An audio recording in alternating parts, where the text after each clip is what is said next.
Je m'appelle Adrien et j'ai 32 ans.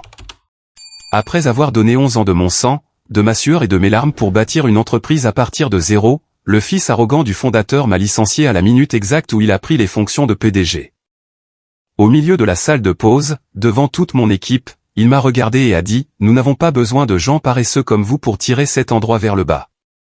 Il m'a humilié alors que j'essayais simplement de me servir ma tasse de café matinale, me dépouillant de ma dignité devant les personnes mêmes que j'avais formées. Mais il y avait un détail crucial qu'il ignorait, une clause contractuelle juridiquement contraignante qui allait lui coûter, à lui et à sa famille, absolument tout. Et maintenant, ce sont eux qui me supplient de les sauver de la ruine totale. Avant que je ne vous raconte exactement ce qui s'est passé, cliquez sur le bouton « J'aime » si vous croyez en la justice. Et n'oubliez pas de me dire dans les commentaires d'où vous regardez cette vidéo.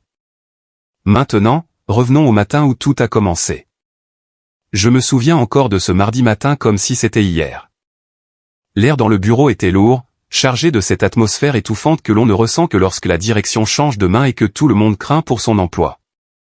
Je me tenais près de la machine à café du bureau, écoutant le bourdonnement familier du broyeur, ajoutant un nuage de lait d'avoine à mon café noir. Je travaillais pour l'entreprise depuis près de 11 ans. Prenez la mesure de cela. 11 ans. Pendant cette période, j'avais entièrement créé le département du service client à partir de rien. Quand j'ai commencé, nous travaillions dans ce qui ressemblait à un placard à balai amélioré. Aujourd'hui, nous occupions les 3 derniers étages d'un gratte-ciel du centre-ville. J'avais personnellement négocié plus de 100 contrats, formé presque toutes les personnes assises dans les box à l'extérieur, et sacrifié plus de ma vie personnelle que je ne pourrais jamais le justifier. La salle de pause était relativement calme. Quelques collaborateurs débutants chuchotaient près de la fontaine à eau, colportant sans doute des rumeurs sur la transition de la direction.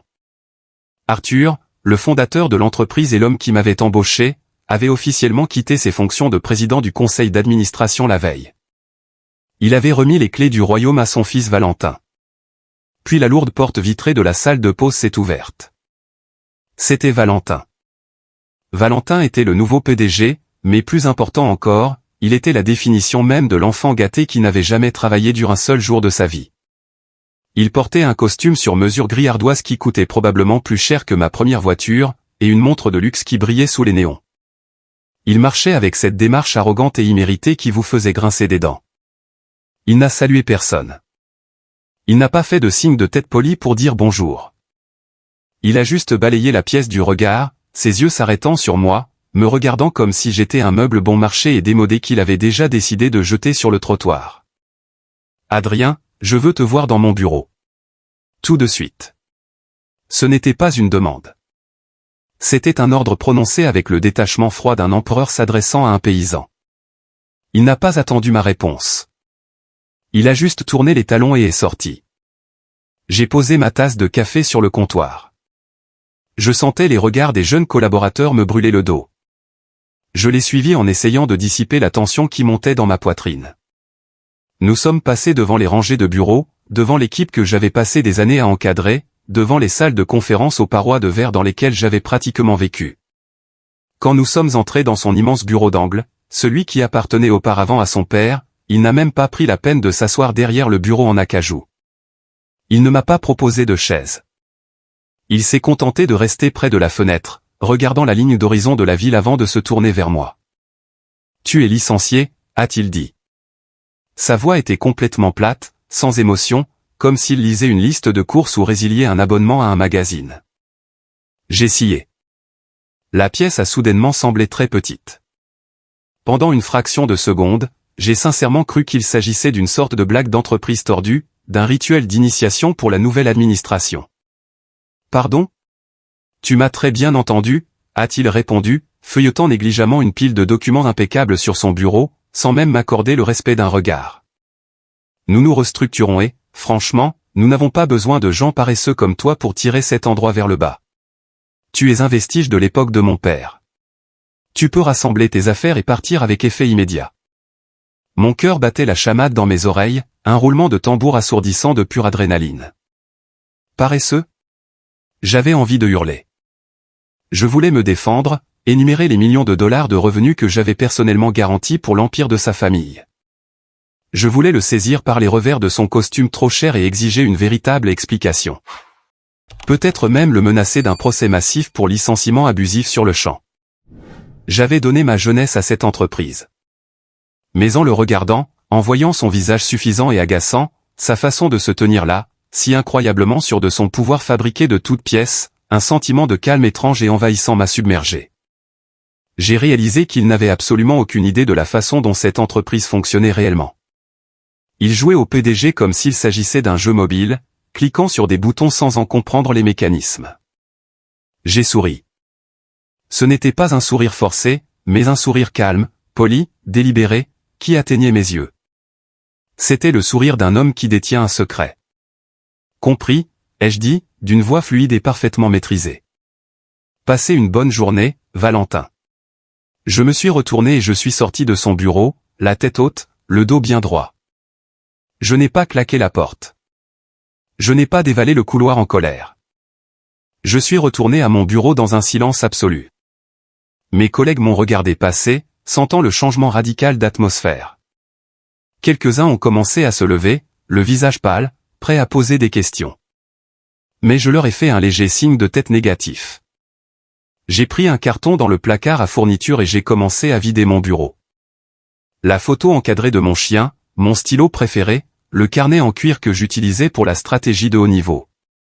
Pas de drame, pas de cris, juste le bruissement silencieux d'un homme emballant 11 ans de sa vie en moins de 10 minutes. Alors que je prenais l'ascenseur pour descendre au parking souterrain et que je montais dans ma voiture, serrant le volant jusqu'à en avoir les articulations blanches, la réalité m'a frappé. Je venais de perdre mon salaire, ma stabilité, ma routine quotidienne. Mon téléphone était silencieux, mais je n'étais pas en colère. Pas encore. J'étais profondément, intensément curieux. Le timing de la petite démonstration de force de Valentin était incroyablement étrange, presque suicidaire. Nous étions littéralement à 24 heures de finaliser le plus gros contrat de la décennie de l'entreprise avec un distributeur international majeur appelé Novati. C'était un accord pour lequel j'avais passé 6 mois d'efforts acharnés à préparer. J'avais pris l'avion pour Dubaï. J'avais appris leurs pratiques commerciales culturelles spécifiques.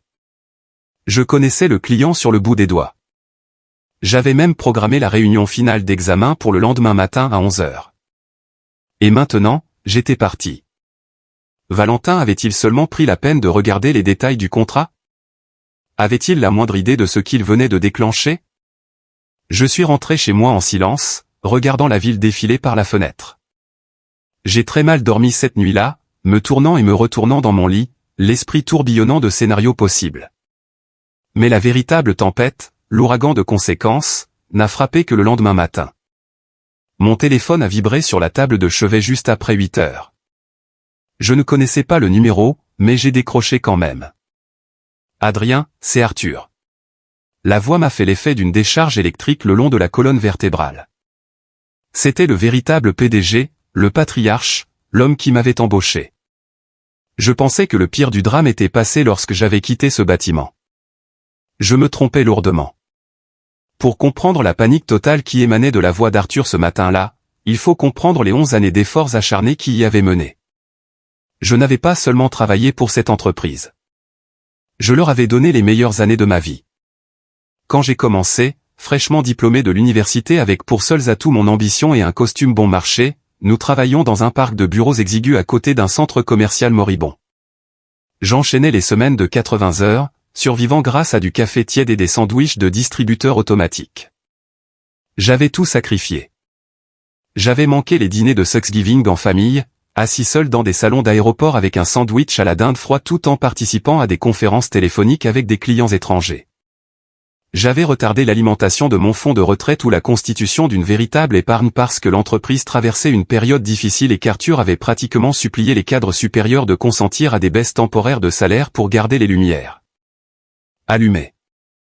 J'avais même traversé un divorce brutal et déchirant tout en gérant leurs plus gros comptes. Je me souviens d'avoir été assis dans la salle d'attente d'un hôpital après le décès de ma mère, à répondre à l'appel d'un client paniqué parce que personne d'autre dans l'entreprise ne savait comment gérer le dossier. J'avais ravalé mon chagrin personnel, mes larmes, pour que les résultats financiers de l'entreprise n'en souffrent pas. Arthur avait bâti l'entreprise à la force du poignet, et je le respectais pour cela. But à mesure que l'argent rentrait et que l'entreprise se développait, la culture a radicalement changé. Le véritable problème, la pourriture à la base de l'entreprise, ce n'était même pas Arthur. C'était sa femme Béatrice.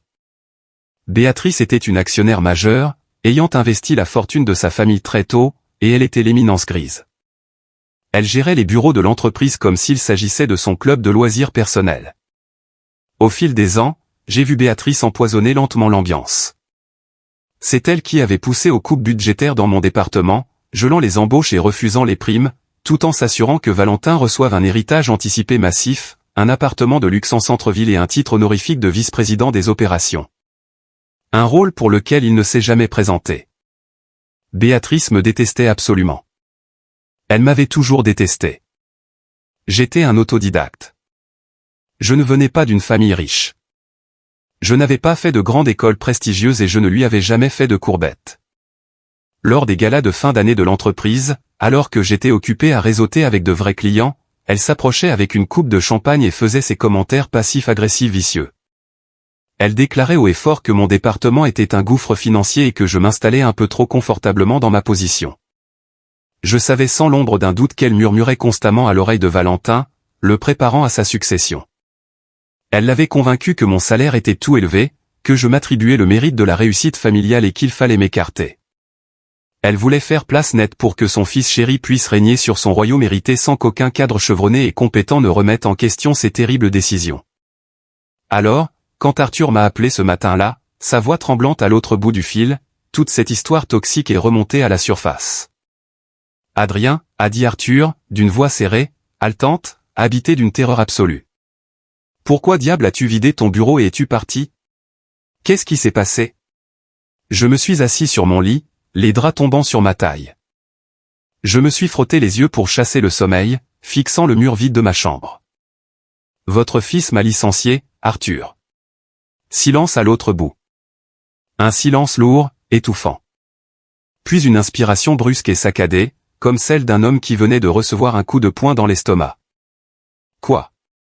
Hier, ai-je dit, en gardant un ton parfaitement neutre, exempt de colère ou de pitié.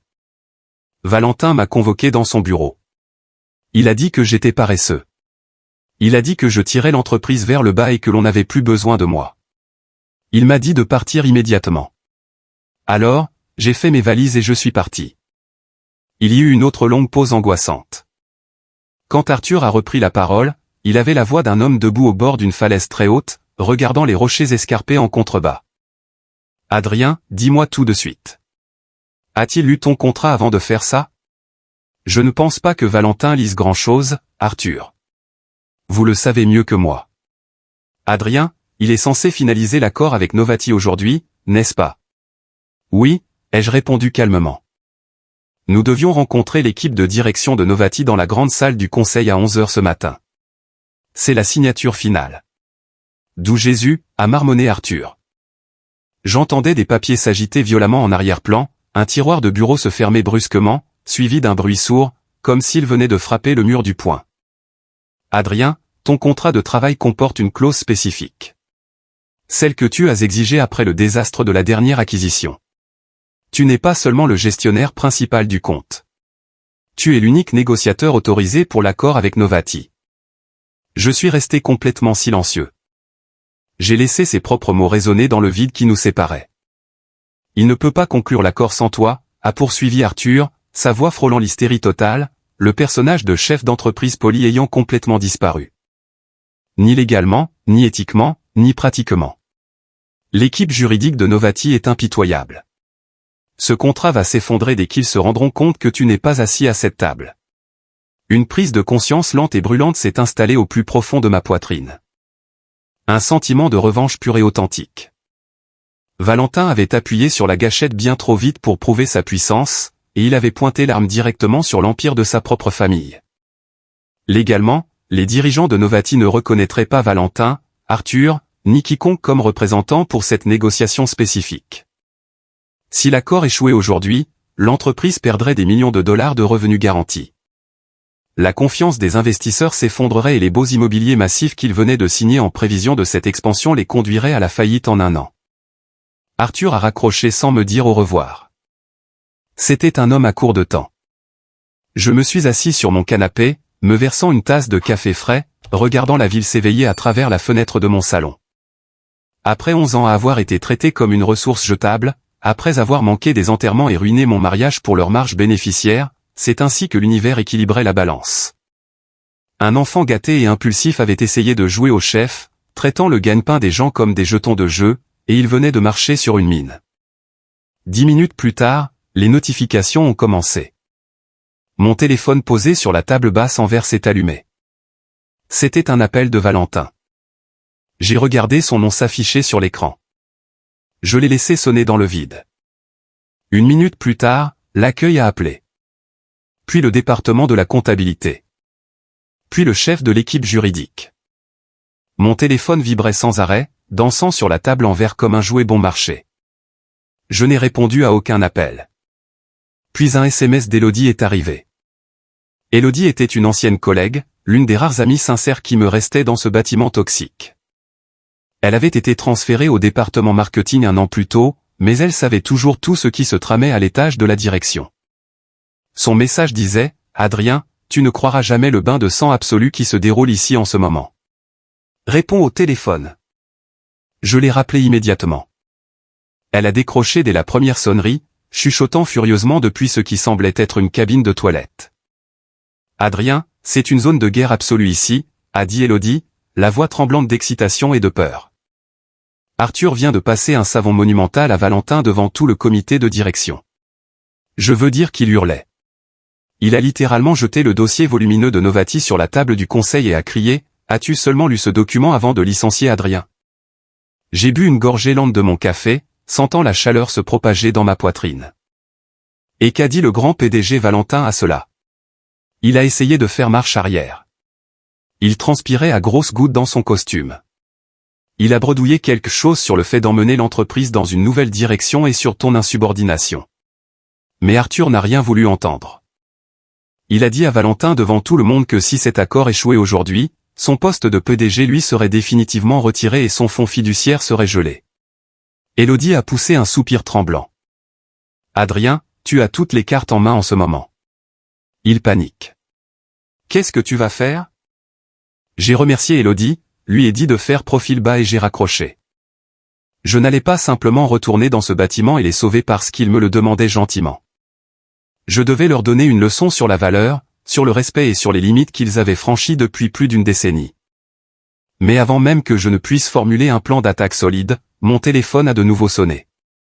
Cette fois, l'identité de l'appelant m'a glacé le sang. C'était Béatrice, l'éminence grise en personne, qui entrait dans l'arène, et je savais exactement à quel point elle était prête à jouer sale. J'ai laissé le téléphone de Béatrice sonner 3 fois avant de glisser mon doigt sur l'écran pour répondre. Je voulais qu'elle attende. Je voulais qu'elle sente les secondes d'angoisse s'écouler. Adrien. La voix de Béatrice a jailli du haut-parleur, dégoulinante de ce charme mielleux et hypocrite qu'elle utilisait toujours comme une arme lorsqu'elle s'apprêtait à vous planter un couteau dans le dos. Mon cher, j'ai cru comprendre qu'il y avait eu un fâcheux petit malentendu au bureau ce matin. Il n'y a aucun malentendu, Béatrice, ai-je dit platement, refusant de jouer le jeu de ses politesses mondaines. Son ton s'est durci instantanément, le masque de douceur tombant pour révéler une froideur d'acier. Écoute-moi très attentivement, Adrien. Nous sommes une famille ici. Arthur t'a accueilli quand tu n'étais qu'un jeune diplômé avec des chaussures bon marché. Oui, t'avons donné une carrière. Nous t'avons donné une vie. Tu nous dois une loyauté absolue. Tu dois mettre un costume, te rendre au bureau à la seconde même et régler cette situation avec Novati. Valentin subit beaucoup de stress pour s'adapter à son nouveau rôle. Et nous disons tous des choses que nous ne pensons pas lorsque nous sommes dépassés. J'ai serré le téléphone avec force, mes articulations devenant blanches, mon cœur frappant contre mes côtes, mais ma voix est restée d'un calme terrifiant. La loyauté, ai-je demandé, un rire amer m'échappant. J'ai manqué les obsèques de ma propre mère parce que j'étais bloqué lors d'une escale à Francfort, en route pour conclure un contrat pour Arthur. J'ai gelé mon salaire pendant 2 années entières pendant que Valentin s'achetait une Porsche neuve avec les dividendes de l'entreprise. Ma femme a demandé le divorce parce que je n'étais jamais à la maison. Parce que je bâtissais le patrimoine de votre famille. Ne me parlez plus jamais de loyauté, Béatrice. Votre fils m'a licencié. Si vous voulez que je revienne dans ce bâtiment, ce ne sera pas à cause d'un sens tordu du devoir familial. Si tu tournes le dos à cet accord aujourd'hui, a sifflé Béatrice, sa voix devenant venimeuse, atteignant un ton aigu que je ne lui avais jamais entendu, je m'assurerai personnellement que tu ne travailles plus jamais dans ce secteur. Je connais tout le monde dans tous les conseils d'administration de cette ville, Adrien. Je vais ruiner ta réputation. Je t'enterrerai sous des procès pour clause de non-concurrence jusqu'à ce que tu ne puisses plus payer ton loyer. Bon courage avec ça, Béatrice, ai-je dit, la voix parfaitement stable, ancrée dans la certitude absolue de ma position. Parce qu'en ce moment, la seule réputation en jeu est la vôtre. L'équipe de Novati s'en va à 11h. Passez une excellente journée. J'ai raccroché et j'ai jeté le téléphone sur le canapé. Mes mains tremblaient légèrement, non pas de peur, mais à cause d'une décharge massive d'adrénaline. Je venais de déclarer la guerre à la femme la plus vindicative et la plus influente que je connaissais. 10 minutes plus tard, mon téléphone a émis un signal sonore pour un SMS. Il provenait directement d'Arthur. Pas de jeu, pas de menace de la part de sa femme, juste le désespoir pur et simple d'un homme d'affaires regardant l'œuvre de sa vie partir en fumée. Donne-moi ton prix, Adrien. S'il te plaît, viens. Je ne me suis pas pressé. J'ai pris une douche. Je me suis rasé avec soin. Je suis allé dans mon dressing et j'ai enfilé mon plus beau costume, le gris anthracite sur mesure que je m'étais offert après avoir décroché mon premier contrat à $1 million. J'ai veillé à ce que ma cravate soit nouée en un nœud Windsor parfait, mes chaussures cirées à l'extrême. Quand je suis arrivé au siège de l'entreprise en centre-ville, je n'ai pas emprunté l'entrée arrière réservée aux employés comme je le faisais chaque matin depuis 10 ans. Je suis passé directement par les grandes portes vitrées du hall d'accueil principal. Mélanie, la réceptionniste de l'accueil qui travaillait pour l'entreprise depuis 5 ans, a littéralement eu le souffle coupé en me voyant entrer d'un pas décidé. Elle était présente lorsque Valentin m'avait escorté vers la sortie comme un criminel la veille. Alors que je traversais le sol en marbre, le claquement sec de mes chaussures résonnant dans l'espace caverneux, un silence de mort s'est abattu sur le hall. On aurait pu entendre une épingle tomber. Les employés se sont arrêtés au milieu de leur conversation, leur tasse de café suspendue à mi-chemin de leur bouche, me fixant alors que je passais les portiques de sécurité sans badger. Le garde n'a même pas essayé de m'arrêter. Je n'étais pas un employé licencié qui revenait en rampant. J'étais un mercenaire arrivant pour sauver un château assiégé. J'ai pris l'ascenseur privé de la direction pour monter directement au dernier étage. Lorsque les portes se sont ouvertes, la tension dans le couloir était palpable. Arthur faisait les 100 pas rapidement devant son bureau, passant ses mains dans ses cheveux clairsemés. Il avait l'air épuisé, le poids écrasant de l'incompétence de sa famille pesant enfin sur ses épaules. Adrien, a-t-il soufflé, s'arrêtant net. Il avait l'air de vouloir me serrer dans ses bras ou s'effondrer devant moi. J'ai gardé mes distances, le visage impassible. Nous sommes entrés dans son bureau et avons fermé la lourde porte en chêne. Je ne me suis pas assis. Je suis resté debout face à son bureau, dominant l'espace. J'ai 3 conditions, Arthur, et elles sont non négociables, ai-je déclaré clairement. Premièrement, un nouveau contrat rédigé immédiatement, avec une augmentation de 30% de mon salaire de base et une autonomie totale de direction sur le département du service client. Deuxièmement, une indemnité de départ blindée, si mon contrat est à nouveau rompu sans motif légal documenté, je pars avec 2 ans de salaire et l'acquisition totale de mes actions. Et troisièmement, Valentin n'est pas autorisé à m'adresser la parole, à m'envoyer un email ou à consulter les fichiers de mon département. Il est totalement banni de mon travail. Il est un fantôme pour moi. Arthur a avalé sa salive avec peine. C'était un homme fier et têtu, mais il était acculé, une arme pointée sur la tempe. D'accord. Je vais demander au service juridique de rédiger cela immédiatement. Je le signerai moi-même. Faites-les rédiger rapidement. J'ai jeté un coup d'œil à ma montre, un geste calculé. Kamal et l'équipe de direction de Novati arrivent dans exactement 45 minutes. 20 minutes latées, je suis sorti du bureau d'Arthur, mon nouveau contrat très lucratif signé à l'encre bleue plié dans ma poche de poitrine. En marchant dans le couloir vers la grande salle du conseil, j'ai vu Valentin. Il se tenait près de la fontaine à eau, le visage rouge brique. Il me regardait avec un mélange de rage venimeuse et de défaite humiliante. Ses mains étaient crispées en poing sur ses côtés. Je ne lui ai pas dit un seul mot. Je n'ai même pas ralenti le pas. J'ai simplement ajusté mes poignets, lui ai jeté un bref regard de pitié et suis entré directement dans la salle de conférence aux parois de verre. À 11 heures précises, les portes de l'ascenseur ont sonné et Kamal, le PDG de Novati, est entré, flanqué de son équipe juridique. Kamal était un homme d'affaires rigoureux et brillant qui appréciait le respect, la sensibilité culturelle et la précision absolue par-dessus tout. Il ne tolérait pas les imbéciles et ne faisait certainement pas d'affaires avec des entreprises désorganisées. Lorsqu'il est entré dans la salle du conseil, je me suis levé, j'ai boutonné ma veste et je l'ai salué couramment dans son dialecte arabe d'origine, une compétence que j'avais passé des mois à perfectionner spécialement pour ce moment. Le visage sévère de Kamal s'est immédiatement adouci. Ses yeux se sont éclairés et il a tendu la main pour me serrer la mienne d'une poignée ferme et chaleureuse. Tu t'es souvenu du dialecte, Adrien. J'apprécie profondément cela. Le respect mène très loin dans ce monde. C'est un plaisir de te voir diriger cela. Nous nous sommes assis et avons passé les 2 heures suivantes à examiner la logistique complexe, les réseaux de distribution et les marges financières. À l'extérieur des parois de verre de la salle du conseil, je pouvais voir Valentin arpenter le couloir comme un animal en cage, complètement exclu du plus grand triomphe de sa propre entreprise, totalement impuissant. La négociation s'est déroulée à la perfection. À 13 heures, Kamal a souri, a sorti un stylo en or de sa poche et a signé l'épaisse pile de documents. L'accord de plusieurs millions de dollars était garanti.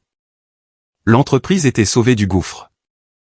Arthur est entré après le départ de Kamal, me serrant vigoureusement la main, un soulagement sincère illuminant son visage fatigué et ridé. Tu nous as sauvés, Adrien.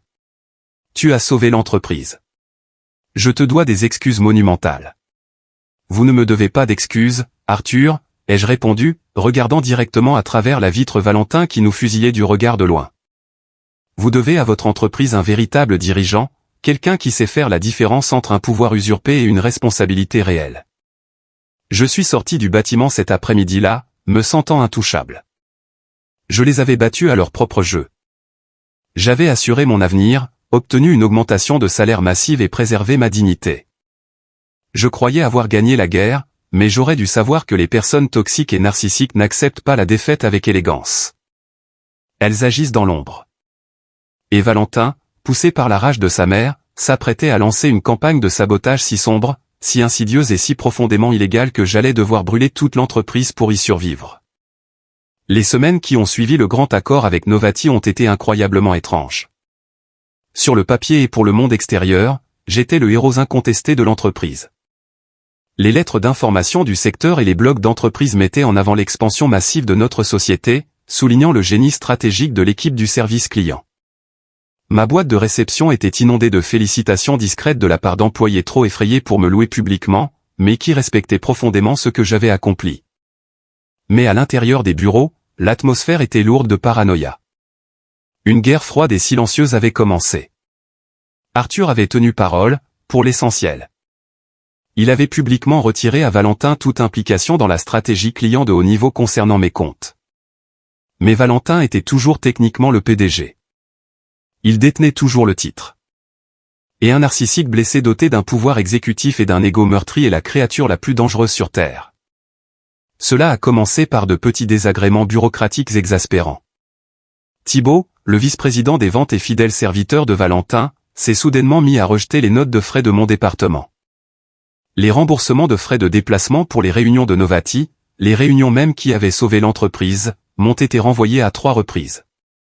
Les excuses étaient ridicules, erreurs de formatage, signature d'approbation secondaire manquante ou reçu d'hôtel peu clair. De plus, les renouvellements de contrats cruciaux pour d'autres clients que j'avais soumis au comité de direction ont commencé à stagner mystérieusement. Des dossiers physiques s'égaraient miraculeusement des armoires verrouillées.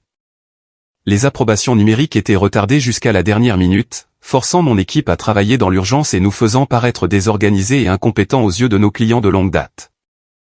Je savais exactement ce qu'ils faisaient. C'était une mise à l'écart classique, une stratégie tout droit sortie du manuel de Béatrice. Ils ne pouvaient pas me licencier légalement à cause de la clause de licenciement blindée de mon nouveau contrat. Ils allaient donc rendre mon quotidien si misérable, si lourd d'anxiété et d'obstacles que je finirais par craquer et démissionner de moi-même. J'ai refusé de leur donner cette satisfaction. Je ne me suis pas précipité dans le bureau d'Arthur pour me plaindre. Je n'ai pas envoyé de mets de colère ou d'émotion qu'ils auraient pu utiliser plus tard pour prouver que j'étais instable ou difficile à gérer. À la place, je me suis rendu dans une papeterie haut de gamme et j'ai acheté un grand carnet en cuir épais. J'ai commencé à tout consigner. Chaque email ignoré, chaque signature retardée, chaque remarque passive-agressive de Thibaut au détour d'un couloir. J'ai noté les dates exactes, les heures, le contexte et les noms des témoins présents. Je bâtissais méthodiquement un arsenal, brique par brique. Mais le jeu est passé des petites intrigues de bureau au sabotage criminel pur et simple. Cela s'est produit par un après-midi pluvieux de jeudi. J'étais assis à mon bureau en train d'examiner les prévisions trimestrielles lorsque j'ai reçu un appel paniqué et très agité de l'un de nos plus anciens partenaires à Londres. Il était profondément troublé et visiblement en colère au téléphone à cause d'un email qu'il affirmait avoir reçu de mon adresse professionnelle officielle. « Adrien », a dit le partenaire, son accent britannique aiguisé par l'irritation. « Qu'est-ce qui se passe chez vous ? Pourquoi m'envoyez-vous des grilles de tarifs révisées et radicalement modifiées ? Ces chiffres sont complètement faux. Si nous appliquons ces marges, nous violons l'accord de distribution que nous avons signé il y a 2 ans. Essayez-vous de nous pousser vers la sortie ? Mon estomac s'est noué. Une sueur froide a perlé dans mon cou. Je ne vous ai envoyé aucune grille de tarifs aujourd'hui. Je ne vous ai pas écrit de la semaine. Transférez-moi cet email immédiatement. 1 minute plus tard, l'email arrivait dans ma boîte de réception. J'ai fixé mon écran d'ordinateur, paralysé par le choc. Il avait été envoyé directement depuis mon adresse officielle. Il comportait ma signature numérique personnalisée, mes polices de caractères exactes et ma ligne directe en bas de page. Pourtant, je n'en avais pas écrit un seul mot. Le document joint contenait des données financières lourdement falsifiées. Des chiffres si faux qu'ils auraient déclenché une action en justice de plusieurs millions de dollars pour rupture de contrat contre notre entreprise d'ici la fin de la semaine. Quelqu'un essayait de me piéger. Je n'ai pas paniqué. Je me suis immédiatement levé et je suis descendu au département informatique. La salle des serveurs était glaciale, bourdonnant du bruit de centaines de ventilateurs de refroidissement. Bastien, le responsable informatique, était assis à son bureau derrière un mur d'écran. Bastien et moi avions toujours été amicaux. Nous discutions des scores de baseball dans l'ascenseur, et il m'avait aidé à récupérer des disques durs perdus par le passé sans avoir jamais exigé de ticket d'assistance formelle. Je pensais pouvoir lui faire confiance. « Bastien, j'ai besoin que tu lances une recherche approfondie sur mon compte de messagerie dès maintenant, » ai-je dit, gardant ma voix calme bien que mon cœur batte la chamade. Quelqu'un usurpe mon adresse en interne. Un email hautement confidentiel contenant de fausses données financières vient d'être envoyé à Londres depuis mon compte. Bastien a eu un sursaut physique. Ses épaules se sont contractées et il s'est soudainement concentré intensément sur son clavier, refusant de croiser mon regard. Je suis vraiment débordé en ce moment, Adrien, a bafouillé Bastien, la voix légèrement tremblante. C'est probablement juste un bug sur le serveur de messagerie. Parfois, le routage externe s'en mêle. Je regarderai ça la semaine prochaine, quand les choses se seront calmées. Ce n'est pas un bug, Bastien, ai-je dit, m'approchant de son bureau, la voix plus basse d'un octave. Un bug ne joint pas un tableur falsifié. Lance la recherche maintenant. Il a avalé sa salive. Je pouvais littéralement voir une goutte de sueur perler sur son front sous les néons crus. Adrien, s'il te plaît, ne me mêle pas à ça. J'ai un emprunt immobilier à rembourser. Je ne fais que traiter les demandes qu'on me donne. J'ai fait un pas en arrière, le regardant alors que l'horrible réalité me frappait de plein fouet. Bastien n'était pas incompétent. Il était sous pression. C'était lui qui avait accordé à quelqu'un un accès dérobé à mon compte. Et les seules personnes dans tout ce bâtiment capables de contraindre le responsable informatique à commettre une fraude informatique fédérale étaient celles qui signaient ces chèques de paie. Valentin et Béatrice. Ils essayaient de me faire accuser d'un sabotage d'entreprise catastrophique. Ils voulaient fabriquer un motif de licenciement pour faute grave incontestable afin d'annuler complètement mes indemnités de départ, de détruire ma crédibilité et de ruiner définitivement ma réputation dans le secteur. Ils voulaient s'assurer que je ne serais plus jamais embauché nulle part. Je n'ai pas crié sur Bastien. Je n'ai pas couru à l'étage de la direction pour enfoncer la porte d'Arthur. Je suis retourné calmement à mon bureau, j'ai ouvert mon carnet en cuir et j'ai noté l'heure exacte de mon échange avec Bastien ainsi que ses propres mots. J'étais complètement isolé. Le PDG voulait me détruire. La puissante actionnaire et mère tirait les ficelles dans l'ombre. Le vice-président des ventes bloquait activement mes ressources. Et le département informatique avait volontairement remis mes clés numériques à mes ennemis. Je me tenais parfaitement immobile au centre d'un ouragan massif artificiellement créé.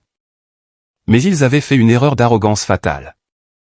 Ils pensaient que j'étais toujours le même employé terrifié, surmené et désespéré d'il y a 11 ans. Ils ne se rendaient pas compte que j'avais passé la dernière décennie à lire chaque ligne de petits caractères, chaque règlement juridique et chaque norme de conformité dans ce secteur. Je savais exactement comment suivre l'argent. Et plus important encore, je savais comment tracer une empreinte numérique. J'ai fouillé au fond du tiroir de mon bureau, derrière les dossiers et les stylos de rechange, et j'ai sorti un téléphone prépayé que je gardais pour les urgences. J'ai composé un numéro que je n'avais pas utilisé depuis plus de 5 ans. Il appartenait à Pierre Valois, un auditeur externe de systèmes spécialisé dans la fraude financière et informatique d'entreprise. Si Valentin et Béatrice voulaient jouer sale, s'ils voulaient traîner mon nom dans la boue pour protéger leur ego fragile, j'allais allumer tous les projecteurs. J'allais exposer les fondations corrompues de leur empire familial aux yeux du conseil d'administration, des clients et des autorités. J'allais faire s'effondrer toute la maison. Je n'ai pas utilisé le smartphone professionnel dernier cri qu'il m'avait fourni l'année dernière pour passer cet appel. À ce stade, j'étais pleinement conscient que chaque empreinte numérique que je laissais dans ce bâtiment était probablement surveillée, enregistrée et analysée par les fidèles de Valentin. Je savais comment fonctionnait l'espionnage industriel, surtout lorsqu'il était mené par des incompétents qui regardaient trop de films d'espionnage. J'ai attrapé mon manteau, je suis passé devant le bureau d'accueil et j'ai pris l'ascenseur pour descendre au rez-de-chaussée. J'ai poussé les lourdes portes vitrées du hall et je suis sorti sous une pluie d'automne battante et glaciale. J'ai marché exactement 3 pâtés de maison plus loin, dépassant le café où j'achetais mon expresso matinal, jusqu'à me retrouver sous l'auvent d'une pharmacie fermée. Le trafic urbain grondait autour de moi, projetant de l'eau sur le trottoir. C'est alors seulement que j'ai plongé la main dans la poche intérieure de mon manteau pour en sortir le téléphone prépayé acheté des mois auparavant. Quand Pierre a décroché, la ligne était parfaitement claire. Sa voix était exactement aussi tranchante, froide et analytique que dans mes souvenirs, lorsqu'il y a une demi-décennie nous avions travaillé ensemble sur un dossier dans mon ancienne entreprise. Pierre était un auditeur informatique légal dans le monde des affaires. Il était en quelque sorte un fantôme dans le système, qui gagnait très bien sa vie en démontant les mensonges numériques complexes de dirigeants corrompus. Les intrigues de bureau ne l'intéressaient pas. Ce qui l'intéressait, c'étaient les données, l'architecture des serveurs et la vérité incontestable cachée dans le code. Je lui ai résumé la situation sans fioriture. Je lui ai expliqué que quelqu'un en interne avait usurpé mes identifiants réseau, piraté ma messagerie professionnelle et envoyé des documents financiers falsifiés et hautement préjudiciables à nos partenaires de distribution à Londres afin de provoquer une rupture de contrat. Je lui ai dit que l'on tentait de m'accuser de sabotage d'entreprise. Pierre ne m'a pas demandé de détails sentimentaux. Il ne m'a pas plaint. Il m'a simplement demandé mes identifiants de connexion et mes clés d'accès administrateur. En vertu de mon nouveau contrat récemment signé, je disposais de pleins droits exécutifs, ce qui m'autorisait légalement à commander un audit externe. Je lui ai fourni les accès. Il m'a dit de lui laisser exactement 24 heures pour extraire les journaux des serveurs, tracer les adresses IP et reconstituer la chronologie des faits. Ces 24 heures suivantes furent les plus éprouvantes et les plus angoissantes de toute ma vie professionnelle. J'ai dû retourner dans ce gratte-ciel, retirer mon manteau mouillé, m'asseoir à mon bureau et regarder mes collègues dans les yeux tout en feignant de tout ignorer d'une numérique que Valentin et sa mère resserraient lentement autour de mon cou. Chaque fois que je croisais Thibaut dans le couloir, il m'adressait un sourire narquois et suffisant, le genre de sourire que l'on réserve à un condamné à mort. Chaque fois que je regardais vers les bureaux de la direction, je sentais le poids invisible de leur arrogance peser sur mon département. Valentin et Béatrice respiraient littéralement la suffisance. Ils croyaient sincèrement avoir commis le crime parfait. Pour eux, je n'étais qu'un employé issu de la classe moyenne qui avait gravi les échelons de l'entreprise à force d'endurance et d'obstination. Comme je ne venais pas d'une famille aisée dotée d'un héritage massif, ils supposaient que j'étais ignorant des rouages du pouvoir. Ils pensaient que je maîtrisais les relations clients mais que j'ignorais tout de l'architecture technique des serveurs qui faisaient tourner l'entreprise. Ils croyaient que mon succès était un coup de chance, et ils étaient prêts à le prouver devant tout le conseil d'administration. Le lendemain matin, à 9 heures précises, le piège s'est refermé. J'étais en train d'examiner un tableau de prévision trimestrielle lorsqu'une notification automatique est apparue sur mon écran. L'invitation ne provenait pas du bureau d'Arthur. Elle venait de l'assistante personnelle de Valentin. L'objet était écrit en lettres grasses rouges, réunion d'urgence pour examen de conformité et discipline, salle du conseil 4A. Présence obligatoire. J'ai verrouillé mon ordinateur, ajusté ma cravate et me suis dirigé vers l'aile de la direction. Lorsque j'ai poussé les portes vitrées de la salle 4A, la disposition physique de la pièce était incroyablement calculée. Elle était conçue pour intimider, pour briser le moral d'un homme avant même qu'il n'ait pu prononcer son premier mot. Valentin était assis à la tête de la longue table en acajou verni. Il portait un costume sombre sur mesure, ses cheveux étaient parfaitement coiffés, et un sourire de victoire absolue flottait sur ses lèvres. À sa droite était assise sa mère, Béatrice. Elle n'exerçait aucune fonction opérationnelle quotidienne dans l'entreprise, mais elle faisait valoir ses droits d'actionnaire majeur et de membre du conseil d'administration. Elle siégeait comme une reine tenant court, drapée dans un manteau de créateur lourd, un collier de perles classique reposant sur sa clavicule. Elle me regardait avec une expression de dédain aristocratique froid, de la manière dont on regarderait un chien errant qui s'est introduit sur une pelouse impeccable. Thibaut, le vice-président des ventes, était assis à côté d'eux, l'air incroyablement nerveux mais désireux de plaire à ses maîtres. Il avait un bloc-notes jaune devant lui, faisant semblant de prendre des notes. Dans le coin le plus éloigné de la pièce, assis sur une chaise basse et inconfortable, se tenait Bastien, le responsable informatique. Bastien avait l'air physiquement malade. Son visage était livide. Ses mains tremblaient violemment sur ses genoux et il fixait intensément la moquette, refusant de regarder dans ma direction. Arthur était assis à l'autre bout de la table, paraissant incroyablement vieux, fatigué et profondément déçu. Il tenait une liasse de mets imprimés à la main, se massant les tempes comme s'il souffrait d'une terrible migraine. « Assieds-toi, Adrien » a dit Valentin, désignant une chaise en cuir isolée placée pile au centre de la pièce, face à eux tous. C'était une tactique d'interrogatoire classique pour que la cible se sente petite, encerclée et sur la défensive. Je ne me suis pas assis tout de suite. J'ai refusé de les laisser dicter mon espace physique. À la place, je me suis dirigé lentement vers la console latérale, je me suis versé un verre d'eau glacée de la carafe en cristal, j'ai bu une gorgée lente et délibérée, puis je suis retourné vers la chaise. Je me suis assis, j'ai croisé les jambes et j'ai déboutonné ma veste pour m'installer confortablement. Je voulais qu'ils sachent, sans un seul mot, que je n'obéissais ni à leur calendrier ni à leur peur. De quoi s'agit-il, Valentin, ai-je demandé d'un ton neutre, professionnel et dénué de toute émotion. Valentin s'est penché en avant, joignant les doigts sur la table. Il savourait chaque seconde de ce moment. Il se sentait comme un roi exécutant un paysan. Adrien, nous avons un problème de conformité catastrophique sur les bras. Hier après-midi, nos principaux partenaires de distribution à Londres ont contacté mon bureau directement. Ils étaient extrêmement perturbés, pour tout dire, furieux d'un email non autorisé envoyé directement depuis ton compte professionnel. Un email contenant des fiches de tarifs falsifiées qui violent totalement notre accord de distribution de base et nos politiques de confidentialité strictes. Béatrice est intervenue, sa voix dégoulinante d'une fausse déception maternelle qui me soulevait le cœur. Adrien, mon cher, nous t'avons tout donné après ta petite colère de la semaine dernière.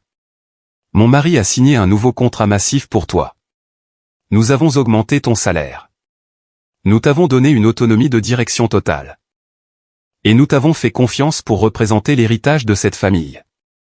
Et c'est ainsi que tu nous remercies ? En essayant intentionnellement de saboter nos relations à l'étranger par pure rancœur mesquine parce que tu te sens sous-estimé ? J'ai regardé directement dans les yeux froids et calculateurs de Béatrice. Je n'ai pas envoyé cet email, Béatrice. Et vous le savez pertinemment.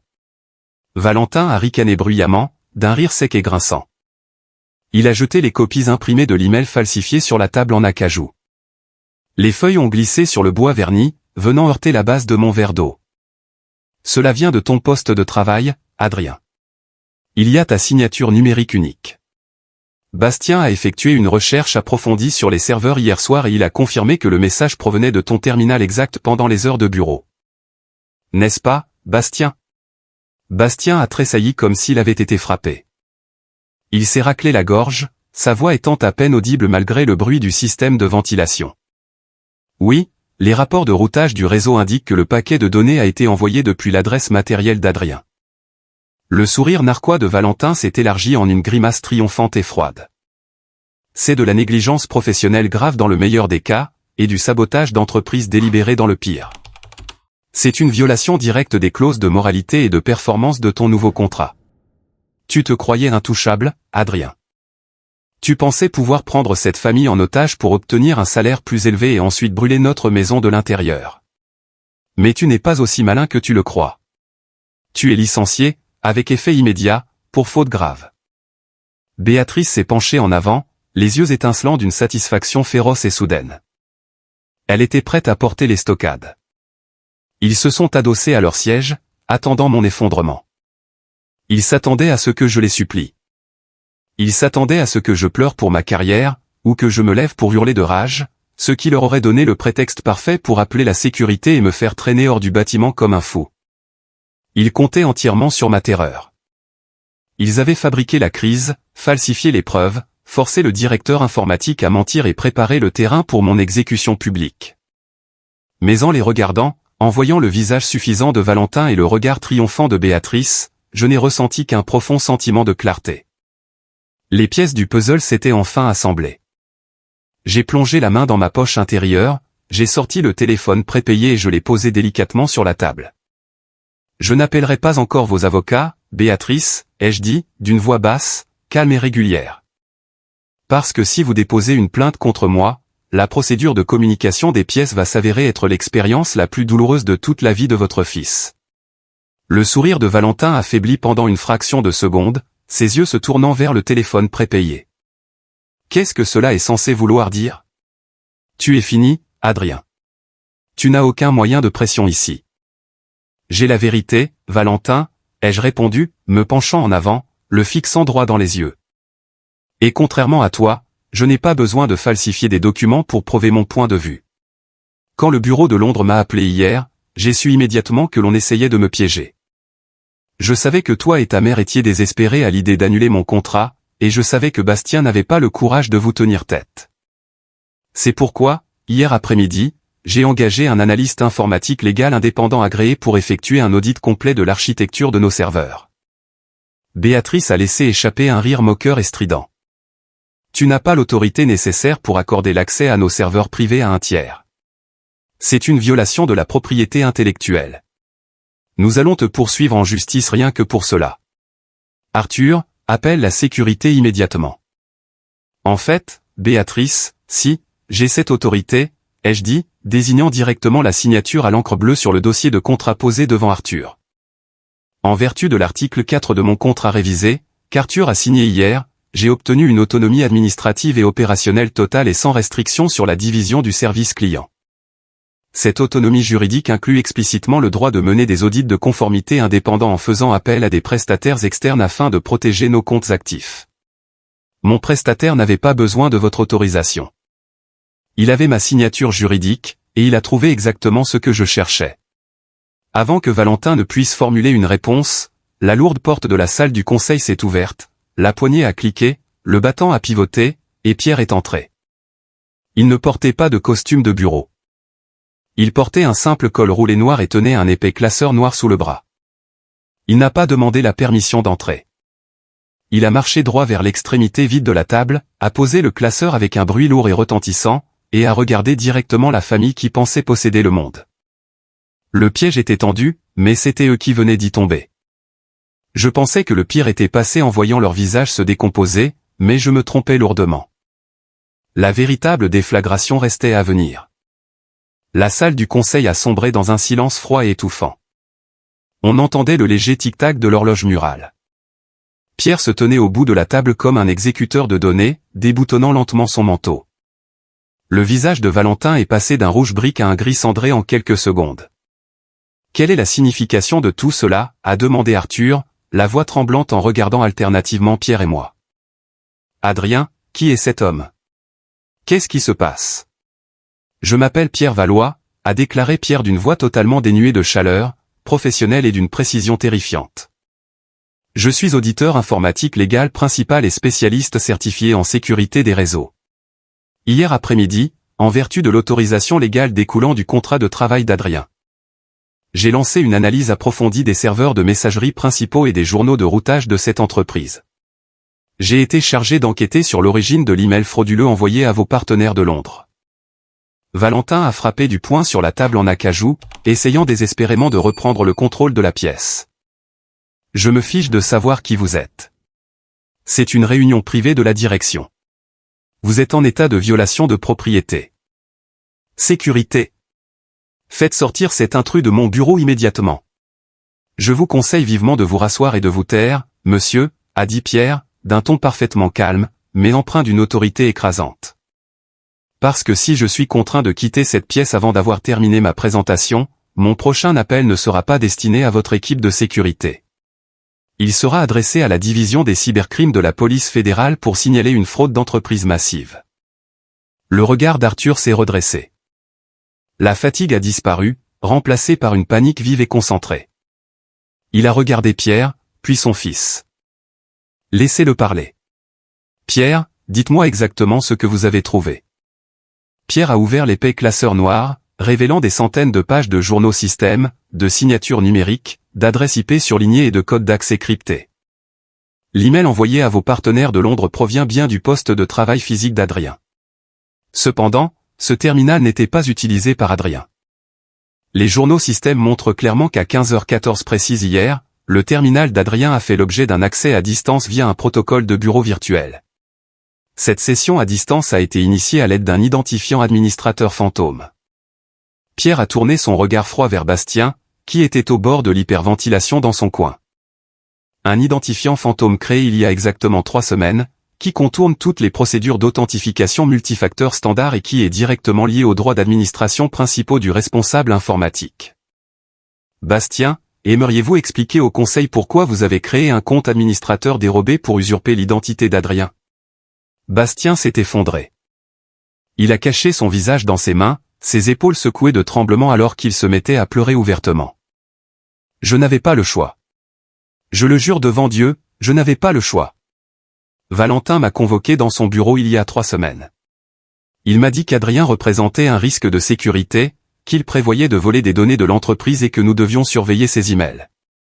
Il m'a dit que si je ne créais pas cet accès dérobé et ne lui remettais pas les identifiants, il me licencierait, bloquerait mes indemnités de départ et me poursuivrait pour violation de confidentialité. J'ai une femme, Adrien. J'ai des enfants. J'ai un emprunt à rembourser. Je ne pouvais pas perdre mon travail. Espèce de lâche, ai-je dit doucement, regardant Bastien avec un dégoût total. Tu leur as donné les clés de ma vie parce que tu avais peur d'un tyran. C'est un mensonge, a hurlé Béatrice, sa voix déraillant alors que son vernis aristocratique volait en éclats. C'est une conspiration orchestrée. Adrien paie cet informaticien pour fabriquer une histoire afin de sauver sa propre peau. Arthur, ne crois pas un seul mot de tout cela. Fais-les arrêter. Silence, Béatrice, a hurlé Arthur. C'était la première fois que je l'entendais élever la voix contre sa femme en 11 ans. Le son a résonné contre les parois de verre. Le vieil homme fixait le classeur, les yeux écarquillés d'horreur. Pierre, continuez. L'accès à distance prouve que Valentin a piégé Adrien, a déclaré Pierre, sa voix résonnant dans la pièce. Mais ce n'est que le début de la piste numérique. Ce n'est qu'une simple diversion. Lorsqu'un identifiant administrateur fantôme est créé sur un réseau d'entreprise, il laisse des traces numériques partout où il passe. J'ai effectué un balayage complet du système pour voir à quels autres serveurs cet identifiant spécifique avait accédé au cours des 6 derniers mois. Pierre a tourné les pages de la 2e section du classeur. Cette section n'était pas remplie de mais. Elle regorgeait de numéros de comptes bancaires, d'écritures comptables et de reçus de virements bancaires. Monsieur, a dit Pierre, regardant directement Arthur. Votre fils n'a pas seulement utilisé cet identifiant fantôme pour pirater la messagerie d'Adrien. Il l'a utilisé pour accéder aux serveurs de la trésorerie et de la comptabilité de cette entreprise. Au cours des 6 derniers mois, depuis que Valentin a reçu son titre de vice-président et son accès au compte de l'entreprise, des sommes d'argent considérables ont été systématiquement détournées de vos réserves opérationnelles. Ces fonds ont été maquillés sous forme de règlements de fausses factures, de frais de conseil, d'études de marché et de provisions pour honoraires versés à une société appelée Zenith Corporation. Arthur a froncé les sourcils, le front plissé par une profonde incompréhension. Zenith Corp. Nous ne faisons pas d'affaires avec une société portant ce nom.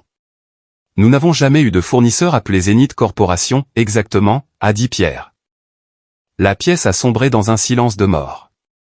La vérité était enfin révélée, flottant dans l'air comme un gaz toxique. L'illusion du grand empire familial était bâtie sur le vol et le mensonge.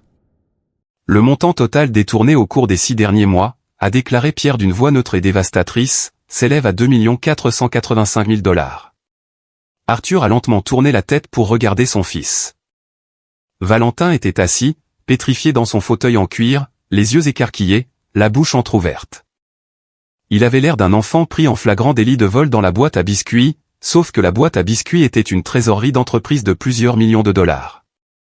Valentin, a chuchoté Arthur, la voix tremblante d'un mélange de chagrin profond et de fureur absolue.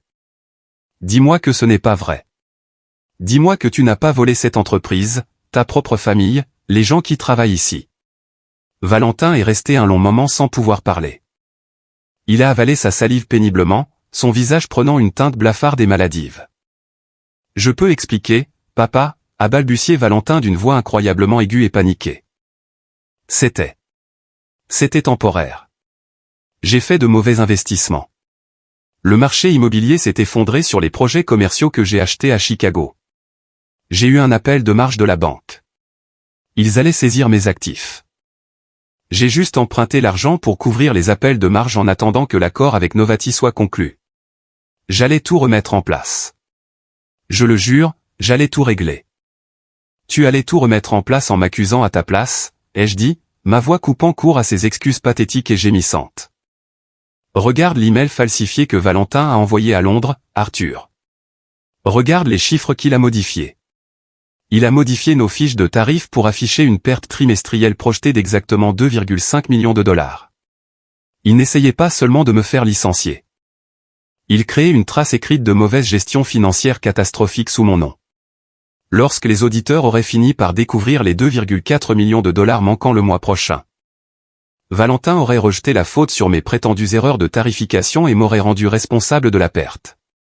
Il allait m'utiliser comme bouc émissaire personnel pour masquer ses crimes fédéraux. Il allait me laisser aller en prison. Béatrice s'est effondrée dans son fauteuil en cuir, ses perles se balançant contre sa poitrine. Toute sa fierté aristocratique, toute son arrogance, tout son venin avait complètement disparu. Elle n'était plus qu'une femme brisée et fragile qui venait de regarder sa tour dorée s'effondrer. J'ai regardé Valentin, qui pleurait désormais à chaudes larmes, gâchant sa veste de costume de marque. C'était un spectacle pathétique. Je n'ai éprouvé aucune pitié pour lui.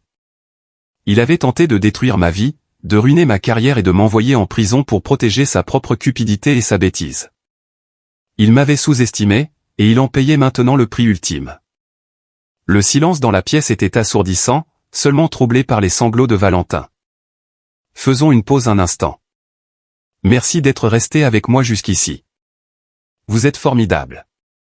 S'il vous plaît, soutenez-moi en aimant la vidéo et en écrivant le chiffre 1 dans les commentaires pour me faire savoir que vous m'avez accompagné jusqu'à ce point. Cela permet non seulement à plus de personnes de découvrir cette histoire, mais cela me montre aussi que mon expérience a de la valeur pour quelqu'un. Votre soutien est ma plus grande motivation pour continuer à partager la suite de ce parcours. Les conséquences de ces révélations ont été rapides, brutales et absolument dévastatrices pour la famille de mon patron. L'illusion de leur supériorité s'était brisée en 1000 morceaux sur le sol de la salle du conseil.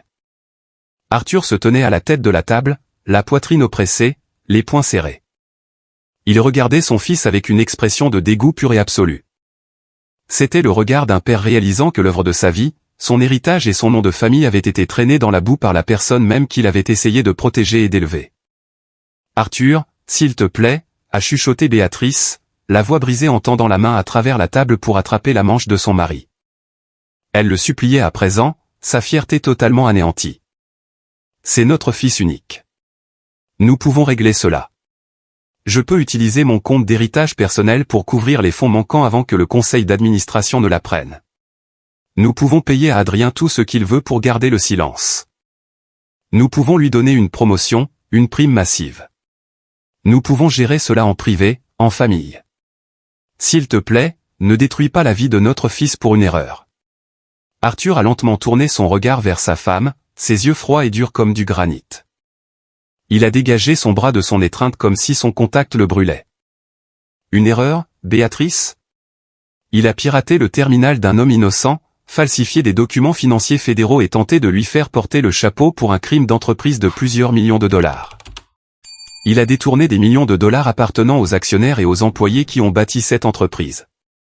Si le conseil d'administration découvre que nous avons tenté de dissimuler cela, nous porterons tous des combinaisons de prisonniers d'ici la fin de l'année.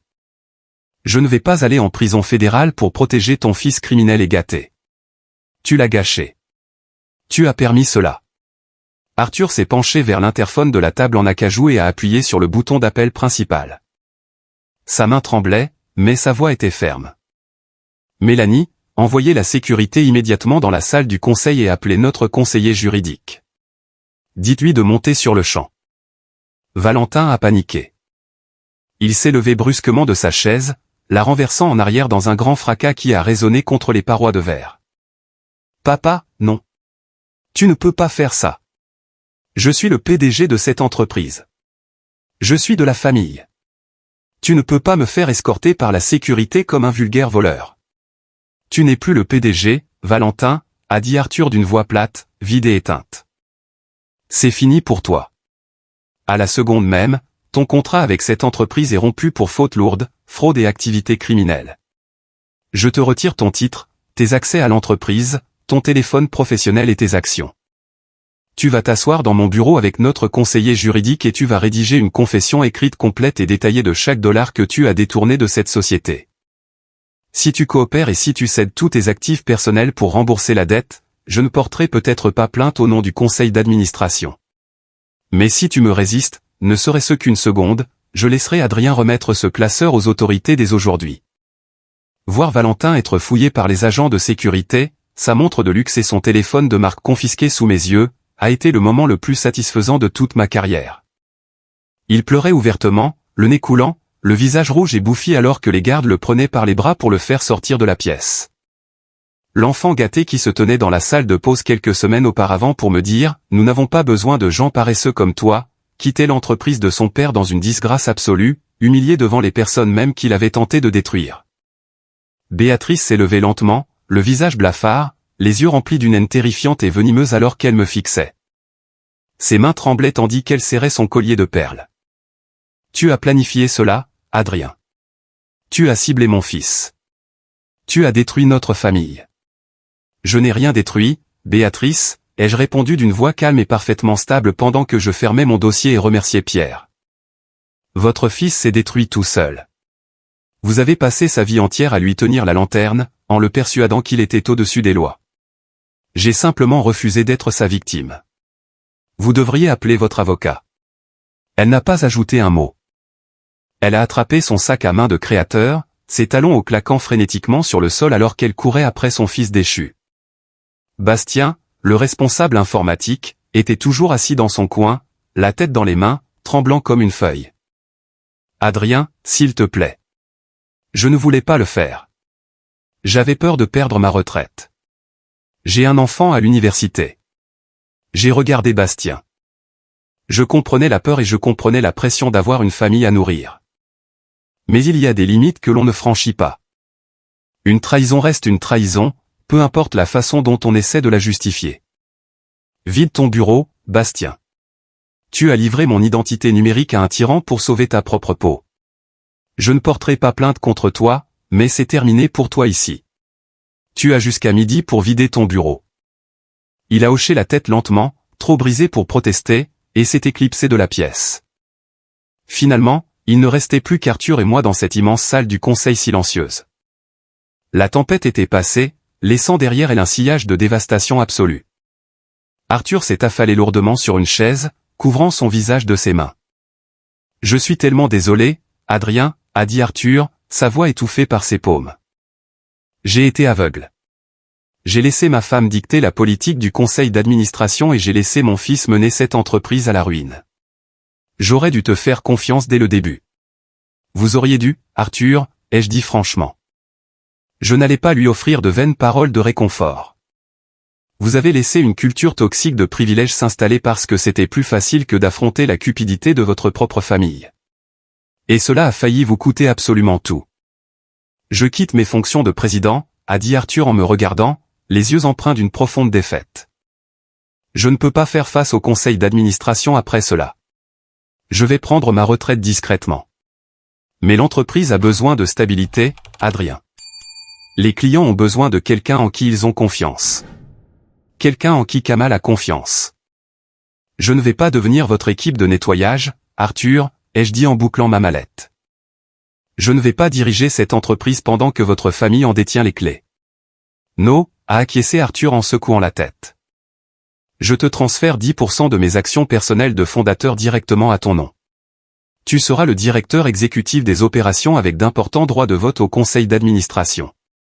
Le conseil fera appel à un PDG de transition, mais c'est toi qui auras le pouvoir réel.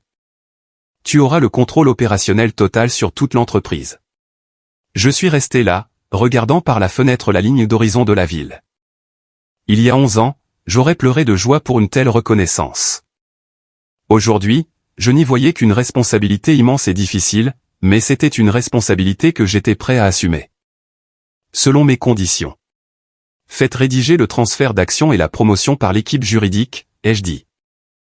Et Arthur, si Béatrice ou Valentin remettent un jour les pieds à cet étage, je pars et j'emmène Novati avec moi. Arthur a hoché la tête faiblement. Ils ne reviendront pas, Adrien. Je te donne ma parole. 3 mois s'écoulèrent dans un tourbillon de travail intense et acharné. La transition fut incroyablement difficile, mais ce fut le travail de nettoyage le plus approfondi que cette entreprise ait jamais connu de toute son histoire. Le conseil d'administration tint une séance d'urgence à huis clos, et la vérité sur les détournements de fonds de Valentin fut traitée avec une efficacité impitoyable. Valentin réussit à éviter une peine de prison fédérale, mais uniquement parce qu'Arthur le contraignit à liquider son appartement de luxe en centre-ville. À vendre ses voitures de sport de luxe et à céder l'intégralité de son héritage personnel pour rembourser les 2,4 millions de dollars volés à la trésorerie de l'entreprise. Béatrice fut officiellement et définitivement déchue de ses droits de vote au conseil d'administration et bannie de l'immeuble. L'enfant gâté fut exilé, envoyé vivre une vie tranquille et déshonorée dans un autre état, complètement coupé de la fortune familiale et du monde des affaires. Quant à moi, j'ai officiellement pris mes fonctions de directeur exécutif des opérations et d'actionnaire majeur de l'entreprise. Je n'ai pas installé mes affaires dans l'immense et prétentieux bureau d'angle de Valentin. J'ai choisi de rester au rez-de-chaussée avec mon équipe, dans un bureau vitré modeste où ma porte était toujours physiquement ouverte à quiconque souhaitait me parler. La toute première mesure que j'ai prise dans mes nouvelles fonctions a été de licencier Thibault, le vice-président des ventes, qui avait activement participé à la campagne pour m'évincer. Je n'ai pas fait de discours dramatique et je ne l'ai pas humilié devant ses pairs. Je l'ai simplement convoqué dans mon bureau, lui ai remis ses documents de licenciement et lui ai annoncé que ses services n'étaient plus requis. La deuxième chose que j'ai faite a été de rétablir le programme de cotisation de retraite complémentaire pour l'ensemble du personnel débutant et de créer un fonds de bourse d'études universitaires pour les enfants de nos employés de soutien à faible salaire. J'ai également promu plusieurs employés brillants et travailleurs qui avaient été freinés pendant des années par le népotisme toxique de Béatrice. Je voulais bâtir une culture où la compétence était respectée, où les limites étaient honorées et où personne n'avait jamais à sacrifier sa vie personnelle, sa santé mentale ou sa dignité pour conserver son emploi. Fin novembre, aux alentours de Thanksgiving, j'ai partagé un dîner de célébration privé avec Kamal, le PDG de Novati, dans un restaurant haut de gamme du centre-ville. Nous venions de lancer avec succès la première phase de notre distribution internationale, et les chiffres d'affaires étaient absolument historiques, dépassant de loin nos prévisions initiales. Kamal a levé son verre d'eau pétillante, un rare sourire chaleureux sur le visage, à un partenariat hautement fructueux et rentable. Adrien, tu as traversé une tempête très difficile avec une grâce remarquable et une force incroyable. J'ai trinqué avec lui. Merci, Kamal. Je vous remercie d'être resté à nos côtés pendant la transition de la direction. C'était une période chaotique. Kamal a ri, d'un rire profond et complice. Il a posé son verre et m'a regardé de ses yeux vifs et perspicaces. Adrien, penses-tu honnêtement que j'ignorais ce qui se passait derrière ces parois de verre? Je me suis arrêté, ma fourchette suspendue au-dessus de mon assiette. Comment cela? Je am the PDG d'un empire mondial de la logistique, mon ami, a dit Kamal en se penchant en avant. J'ai des yeux et des oreilles dans toutes les grandes entreprises de cette ville. Je savais qu'Arthur avait démissionné. Je savais que son fils arrogant avait licencié autour d'une tasse de café la veille de notre réunion prévue. Mon équipe juridique a passé toute la nuit à me conseiller de rompre purement et simplement le contrat. Ils m'ont dit que ton entreprise était instable, dirigée par des enfants cupides et immatures qui ne comprenaient rien au marché. Alors pourquoi êtes-vous venu à la réunion ? Ai-je demandé, sincèrement surpris par cette révélation. Grâce à toi, Adrien, a simplement répondu Kamal. Je connaissais ta réputation. Je savais que c'était toi qui avais passé 6 mois à préparer la logistique, à apprendre ma langue et à comprendre ma culture. Lorsque mon équipe m'a informé que tu étais revenu dans ce bâtiment, que tu avais fait plier Arthur, que tu avais obtenu un nouveau contrat et que tu t'étais présenté à ma réunion parfaitement calme, professionnelle et parlant ma langue maternelle, j'ai su que l'entreprise survivrait. Je n'ai pas signé ce contrat avec le nom de la famille d'Arthur. Je l'ai signé avec toi. Un homme qui connaît sa propre valeur et qui refuse d'être brisé par une autorité corrompue est un homme à qui je peux confier mes affaires. Je me suis adossé à ma chaise, submergé par une profonde vague d'émotions.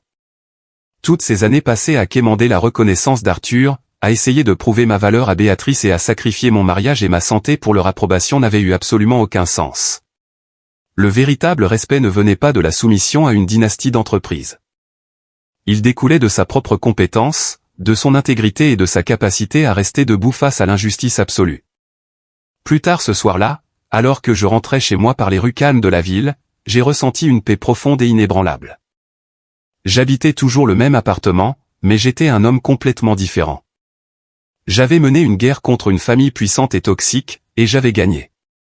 Non pas en criant, non pas en jouant sale, et non pas en laissant l'amertume empoisonner mon âme. J'avais gagné en documentant la vérité, en connaissant mes droits légaux et en refusant que quiconque me traite comme si j'étais jetable. J'ai appris la leçon la plus précieuse de ma vie au cours de ces semaines chaotiques. Vous ne pouvez pas contrôler la façon dont les personnes toxiques et imbues d'elles-mêmes vous traitent. Vous ne pouvez pas contrôler le népotisme, l'injustice ou la cruauté de patrons ou de membres d'une famille qui pensent que leur titre leur donne le droit de jouer à Dieu avec votre vie. Mais vous pouvez toujours contrôler votre propre valeur.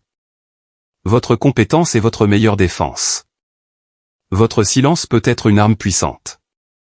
Et votre dignité est une chose que personne, ni un PDG, ni une actionnaire fortunée, ni un enfant gâté, ne pourra jamais vous enlever, à moins que vous ne choisissiez de la leur abandonner volontairement.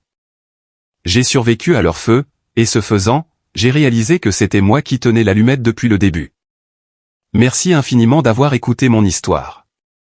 Avez-vous déjà été confronté à une situation similaire avec votre propre famille ou dans un environnement de travail toxique où quelqu'un a tenté de s'attribuer vos mérites ou de vous piéger? Comment avez-vous lutté contre l'injustice? Partagez votre histoire dans les commentaires ci-dessous. Et n'oubliez pas d'aimer et de vous abonner pour ne pas manquer la prochaine aventure. Rappelez-vous que votre valeur n'est jamais déterminée par l'incapacité d'un autre à la percevoir.